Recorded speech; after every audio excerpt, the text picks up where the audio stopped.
No matter how consistent or optimal your running training plan is, if your nutrition sucks, you are going to feel like trash either before, during, or after your runs. So in this video today, we're gonna give you some education and practical strategies to take away from this video so you can optimize your nutrition so you can run faster and run for longer. We'll briefly be discussing some pre-workout, intra-workout, and post-workout nutrition strategies that are going to help you to become the runner that you want to be. Not only that, but these guidelines will also help you to optimize your body composition and performance in the gym as well. And finally, we might give you some peace of mind that you're not going to have to find a toilet on your next run like I've had to a few times in my past. So to begin, let's talk about pre-workout or pre-run nutrition. Should we be having a larger or a lighter meal? When should we be having it? And what should we be eating in these meals? As a rule of thumb, the larger the meal, the further away you want to have it prior to your training session. Every individual is going to have a different capacity to digest foods. Eating these larger meals are best suited to be done 2 to 3, maybe even 4 hours prior to your training session. And when we talk about larger meals, we're not just talking about the actual volume or size of the meal. We're talking about meals containing a lot of protein, fats, fiber, as well as carbohydrate. Now, I don't mean to state the obvious, but the more food you eat, the harder is going to be to digest. But when we look at protein, fiber, and fats, these particular macronutrients are going to make it harder for you to process the food that you've just eaten because it slows down your digestion. So let's throw out a few examples of what a pre-workout meal may look like 2 to 3 hours before a running session or even a gym session. Typically, we're going to be looking for a leaner protein source. This could be chicken breast, this could be lean meat, some extra lean beef mince, maybe some turkey mince as well. If you want something sweeter, it could even be some whey protein powder. Now, obviously with these savory sources here, we may want to look at putting that with some rice, some pasta. You could put it on a wrap, a wholemeal bun. Plenty of options you can have here for carbohydrate. All I would say here is just minimize the amount of vegetables that you're throwing into these meals and even the amount of fruits as well. We want a lot of carbohydrates to fuel the session, but even though it's 2 to 3 hours before the training session, putting too much fiber in this meal is going to slow the digestion of the meal down, so that energy may actually not be readily available in time, but also if you've got a lot of fiber and bloating, that's going to be super uncomfortable on your run. The other thing that we want to be considerate of as well is not overdoing it on the fat. So if you're cooking with a lot of oils, if you're adding something like coconut cream or normal cream, if you're adding heaps of nuts into a meal, if you're making it higher fat, even if it's a fatty cut of meat or fish, just be conscious with how much you're eating here, again, because it can slow down digestion. Now, all of this becomes more and more important the closer we get to the training session. So if you're not eating 2 to 3 hours before your run or before your gym session, that's where you want to focus on lightening the load of this meal. This is where you become a little more intentional with consuming carbohydrates strictly, maybe some protein as well, but really minimizing your fiber and fat intake. As a simple example, literally just having a protein shake, as long as milk's your jam. Obviously, you can use a dairy-free alternative. Pairing that up with some cereal and maybe a little bit of fruit, this is going to offer a little bit of protein, but also a fair bit of carbohydrates, which will help to fuel the session. And you would want to look at doing this about 60 to 90 minutes prior to the run. However, what about if we're waking up smack bang in the morning and heading out for a run within that first hour? Well, this is again where we have to refine it back a little bit more. Maybe we lessen the actual volume of the meal here.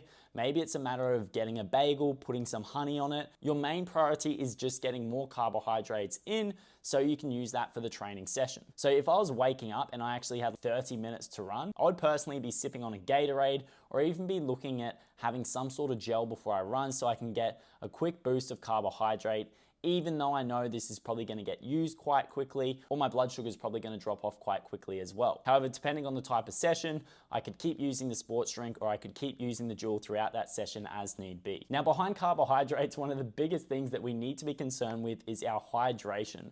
So let's work this in reverse. If you just got up in the morning, you haven't got much time to get your pre-workout meal or snack in, and you haven't got much time to drink more fluids, make it a priority to get around 500 mils of water or some sort of fluids in before the run. You could look at having water here, but I'd probably opt in for something with some glucose, some sugar, or some electrolytes in it as well. You're really going to want to consider having those electrolytes and some glucose in there if it's going to be a hard session like doing some intervals, or if it's going to be a longer session like doing a long run over 60 or 90 minutes. So when we discuss intra-workout nutrition, we're talking about what we're actually consuming in the actual workout.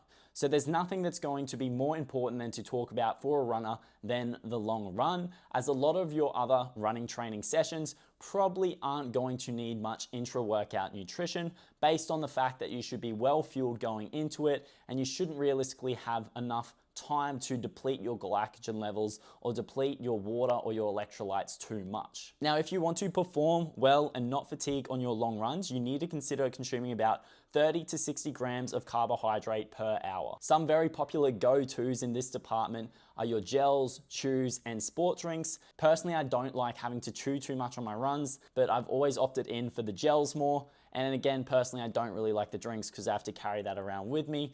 But if the time and the place demanded it, I would just settle for that too. Now, the big thing that you do want to practice with your long runs is the nutrition that you're going to be using if you are someone doing a half or full marathon. Now, I've talked about this before and it is super important. The main reason a lot of people actually bail out of their running events isn't only that they underfuel themselves, but it's because they have some sort of gut issue because they've done something differently on the day, they've eaten a massive meal the night before their event, whatever it may be. So you want to make sure you practice this nutrition strategy on your long runs if you're someone looking to do an actual running event like the half, full, or even an ultra marathon. Now, just to recap on the importance of electrolytes here as well, dependent on you and dependent on the environment, you can lose up to 400 to 1200 milligrams of sodium within every liter of sweat loss. So you want to make sure that you're supplementing some of that back in, and you can look at doing so by having a sports drink, some electrolyte tablets, or salt caps. Now, should we be worried about protein mid-run?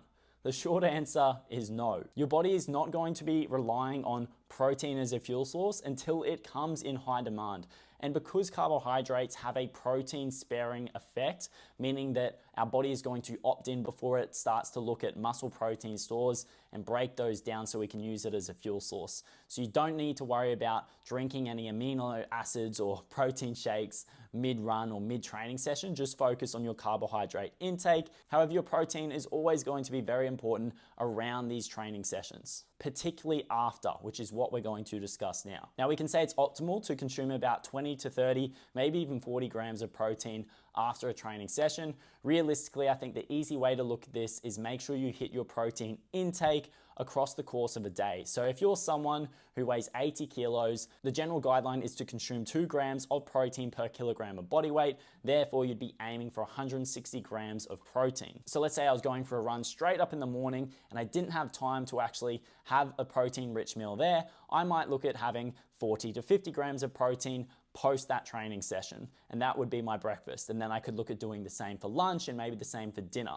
So let's say I've got about 120 to 150 grams of protein. I may just look at snacking with a high protein yogurt, add a snack and adding some fruit, some honey, something like that with that little snack there. In this same instance, if I have just done a big run and I've been supplementing or fueling myself with my carbohydrate, it is going to be important for me to start getting these other nutrients into my body, given that the training session is over and I've now got time to prioritize my nutrition so I can actually recover, respond better to this training session, but prepare for my next training session, which could be that afternoon or could be the next day as well. So when it comes to our post-workout nutrition, we want to focus on the 3 R's: refuel, repair, and rehydrate. So when it comes to refueling, this is where we're looking at carbohydrate. We want to look at consuming about 1 to 1.2 grams per kilogram of body weight. So if we're using that 80 kilo person as an example, 80 or a little bit more than 80 grams of carbohydrate in that post-workout meal. As I've said before, 20 to 30 grams of protein is fine, but depending on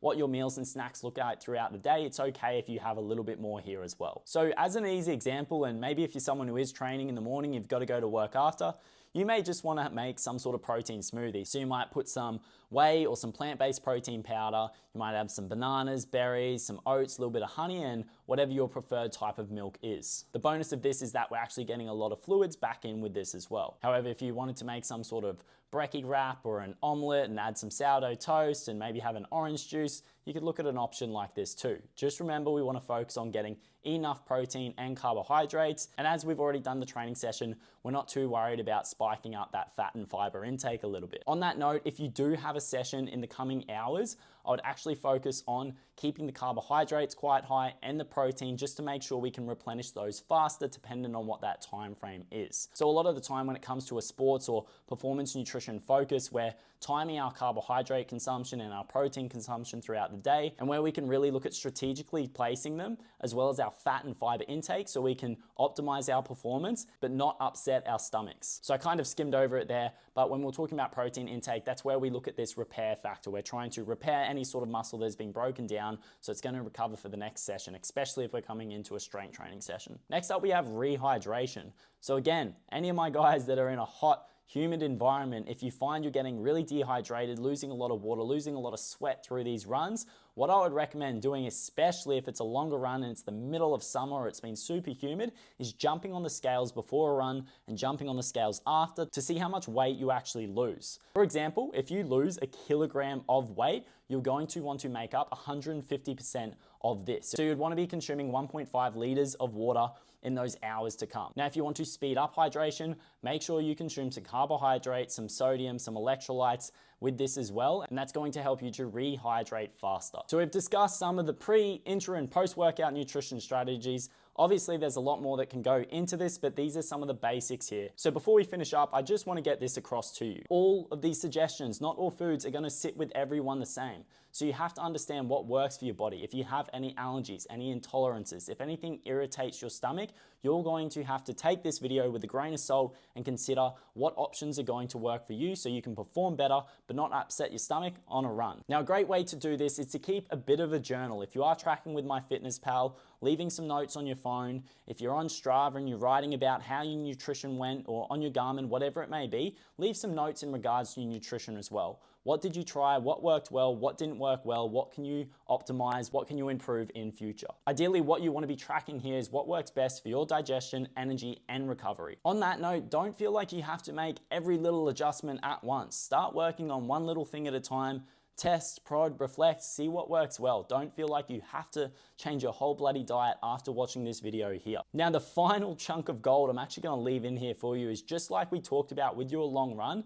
When you're practicing nutrition for your race day event, make sure you practice that multiple times beforehand. Just make this a normal thing for you. Make fueling yourself properly or fueling yourself optimally normal. Make hydration a normal thing for you. The more you practice this habit, the better your training sessions and the better your response and adaptations to these training sessions are going to be. To coincide with this, just think about if you've set up a goal to do a half marathon or full marathon, 5, 10K, it doesn't matter. Once you've set these goals, start to think about the things that you need to be doing to get the best possible result, to make sure you get the job done, but make sure you get the job done well. This is going to be in regards to your running training, your strength training, your nutrition, sleep, recovery, supplementation, any other sort of strategies in there. But make sure nutrition is a priority on that list. So as always, guys, I really hope you took away some value from this video. Let me know what your pre, intra, post-workout nutrition is like. Drop it in the comments below. Let me know what you liked or what you didn't like about the video. Subscribe if you haven't already.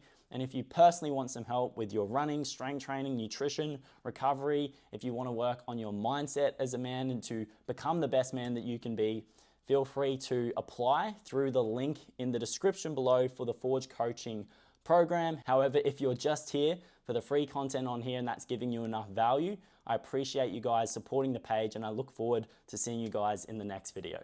See yous.